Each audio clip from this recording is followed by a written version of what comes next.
The Wisdom Bridge, a revolutionary approach to global education, rebuilding civilization, one voice at a time, connecting generations, preserving wisdom, building tomorrow. Today, we're diving deep into a revolutionary concept that could transform millions of lives while addressing one of our most overlooked resources, the wisdom of our aging population.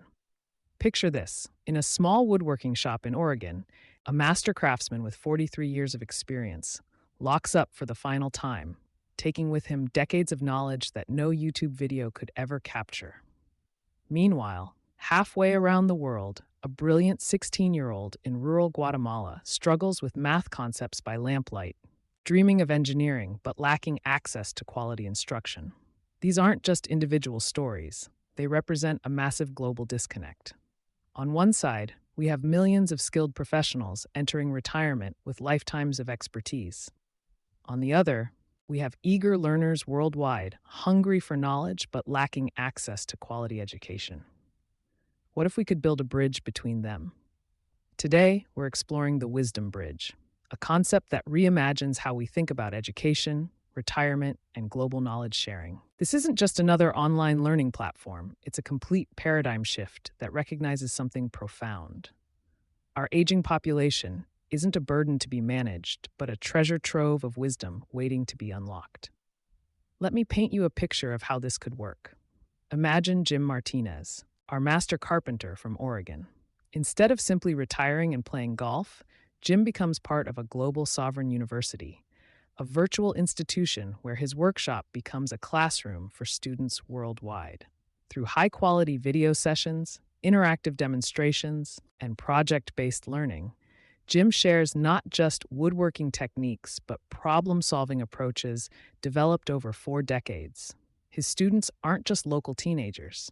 There's Maria in Guatemala, who's applying engineering principles to improve farming equipment for her community. There's a young entrepreneur in Kenya learning furniture making to start a business.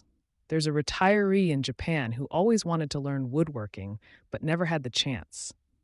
But here's where it gets really interesting. This isn't one-way knowledge transfer. Maria brings her own wisdom, traditional farming techniques that could revolutionize sustainable agriculture. The Kenyan entrepreneur shares insights about resource optimization in challenging environments. The Japanese retiree contributes precision and attention to detail that enhances everyone's craftsmanship. Suddenly, we're not just teaching skills, we're creating a global community of learners and teachers where wisdom flows in all directions. Now, you might be thinking, this sounds great in theory, but how would it actually work? That's exactly what I asked myself when I first encountered this concept. The logistics seem overwhelming. How do you match teachers with learners across language barriers, time zones, and cultural differences? How do you ensure quality? How do you make it sustainable? The beauty of the global sovereign university model lies in its decentralized yet coordinated approach. Think of it less like a traditional university and more like a sophisticated matching and support system. Local hubs like Sarah's Elks Lodge in Oregon become nodes in a global network. These hubs provide the human connection, local support, and community accountability that make remote learning effective. Here's how a typical interaction might unfold. Maria in Guatemala expresses interest in advanced mathematics and engineering principles. The system matches her not just with Jim, but also with Dr. Patricia Webb, the retired family doctor who understands both scientific thinking and teaching in resource-limited environments.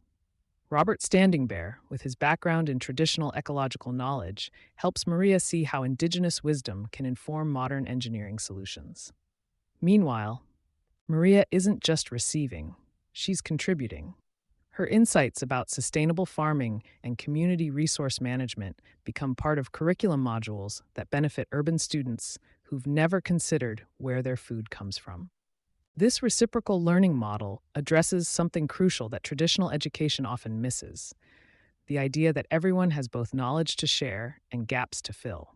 A retired CEO might learn traditional handicrafts from an elder in rural Indonesia, while sharing business strategy insights that help that same community develop sustainable economic opportunities. But let's address the elephant in the room: technology. How do we make this work for people who aren't digital natives? How do we reach communities with limited internet access? The global sovereign university model is designed to be technologically flexible. Yes, it leverages digital platforms for global reach and coordination. But at its heart, it's about human connection. In areas with limited internet, knowledge can be packaged and shared through offline methods, downloaded videos, printed materials, or even traveling teachers who bring knowledge from the global network to local communities. Think of it as a hub and spoke model. Urban areas with good connectivity become knowledge distribution centers. Rural areas focus on being knowledge creation centers, contributing wisdom that gets shared globally while receiving curated educational content adapted to their specific needs and technological capabilities. And here's something beautiful. This model actually works better with mixed technology levels. Maria's learning doesn't just happen through video calls with Jim. She might receive a carefully crafted set of woodworking projects adapted for her local tools and materials. She documents her progress, challenges, and innovations, which then inform how the curriculum is delivered to other students in similar situations. Now let's talk about something that could make or break this entire concept: sustainability. How do you fund global education that serves everyone, especially communities that can't afford traditional educational costs? This is where the model gets really innovative. Instead of thinking about education as a commodity to be sold, the Global Sovereign University operates on principles of value exchange and community investment. Retirees like Jim aren't just volunteering their time, they're investing in a legacy. Communities like Maria's aren't just receiving charity, they're contributing knowledge and creating value. Imagine a skills marketplace where learning and teaching create ongoing value. Maria learns engineering principles from Jim and Dr. Webb. She applies these to develop improved farming equipment for her community. The designs and methodologies she creates become part of the university's knowledge base, helping students in similar situations worldwide. Her community's agricultural improvements create economic value that can support the local education hub. Meanwhile, Jim finds purpose and intellectual stimulation in his retirement while connecting with young minds globally. Dr. Webb applies her medical knowledge to help develop health education programs that benefit underserved communities. Robert Standing Bear sees traditional ecological knowledge preserved and applied in new contexts. This creates what economists call a positive feedback loop. Education creates capability, capability creates value, and value supports more education. Instead of education being a cost center, it becomes an investment that generates returns for everyone involved. But perhaps the most revolutionary aspect of this model is how it reframes aging and retirement. In most societies, retirement is seen as withdrawal from productive life. People who've spent decades accumulating expertise suddenly find themselves marginalized, their knowledge seen as outdated rather than valuable. The Global Sovereign University flips this narrative completely. Retirement becomes a transformation from accumulating knowledge to sharing it. Experience becomes currency. Age becomes an advantage. Think about Helen Kowalski from our story with her decades of small business management experience. In the traditional model, her knowledge might die with her. In the Global Sovereign University model, she becomes a master teacher, sharing insights about financial management, customer relationships, and economic resilience with entrepreneurs worldwide. Her students aren't just learning business skills.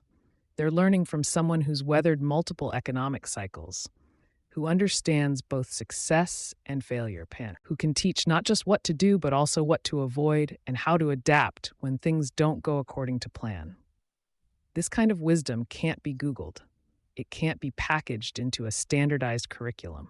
It comes only from lived experience and can only be transmitted through genuine human connection. The Global Sovereign University creates a framework for these connections to happen at scale. Now, I want to address something that might be concerning some listeners: quality control. How do you ensure that retired volunteers can actually teach effectively? How do you maintain educational standards across such a diverse network? This is where the hub model becomes crucial. Organizations like the Elks Lodge don't just provide meeting spaces, they provide community oversight and support. When Jim starts teaching woodworking, he's not doing it in isolation. He has peer support from other lodge members, structured feedback from his students, and ongoing professional development to improve his teaching skills. The Global Sovereign University provides training in pedagogical methods, cultural sensitivity, and technology use. But more importantly, it creates communities of practice where teachers learn from each other. Jim might attend virtual workshops led by a retired professor about effective demonstration techniques, while sharing his own insights about project-based learning with teachers from other crafts. Quality emerges not from top-down control, but from community engagement and continuous improvement. Students provide feedback, teachers collaborate and improve, and local hubs ensure that educational experiences meet community needs and standards. And here's something traditional quality control systems often miss: relevance. Maria doesn't just need to learn abstract mathematics. She needs to understand how mathematical principles apply to real-world problems in her specific context. A retired engineer teaching from experience can provide that connection in ways that standardized curricula often can't. Let's zoom out for a moment and consider the broader implications of this model. We're not just talking about education, we're talking about cultural preservation, economic development, and social connection across generational and geographic divides. In our rapidly changing world, we're losing cultural knowledge at an unprecedented rate. Traditional crafts, indigenous wisdom, and local practices developed over generations, all of this is disappearing as modernization prioritizes efficiency over preservation. The Global Sovereign University creates a mechanism for documenting, sharing, and evolving this knowledge rather than losing it. At the same time, it addresses economic inequality, not through charity, but through capacity building. Communities like Maria's don't just receive education. They contribute to global knowledge while developing local capabilities that create economic opportunities. And perhaps most importantly, it creates genuine human connections across divides that often seem insurmountable. When Jim teaches Maria woodworking and learns about traditional farming techniques, when Dr. Webb shares medical knowledge while learning about community health practices, when Robert Standing Bear connects traditional ecological wisdom with modern environmental challenges, these aren't just educational transactions. They're relationships that build understanding and empathy across cultures, generations, and continents. So what would it take to make this vision a reality? The technology exists, the knowledge exists, the need certainly exists. What's missing is the organizational framework and the will to think differently about education, aging, and global cooperation. We need partnerships between existing community organizations and technology platforms. We need funding models that recognize education as investment rather than expense. We need regulatory frameworks that allow for innovative credentialing and recognition of non-traditional learning. Most importantly, we need a shift in mindset. We need to see retirement as transformation rather than withdrawal. We need to see wisdom as valuable regardless of age or formal credentials. We need to see education as a global commons rather than a private commodity. The Global Sovereign University isn't just about connecting teachers with students. It's about recognizing that in our interconnected world, we're all both teachers and students. Everyone has knowledge to share, and learning needs to fill. The question isn't whether we have enough wisdom to solve global challenges. It's whether we have the systems to connect that wisdom with the people who need it.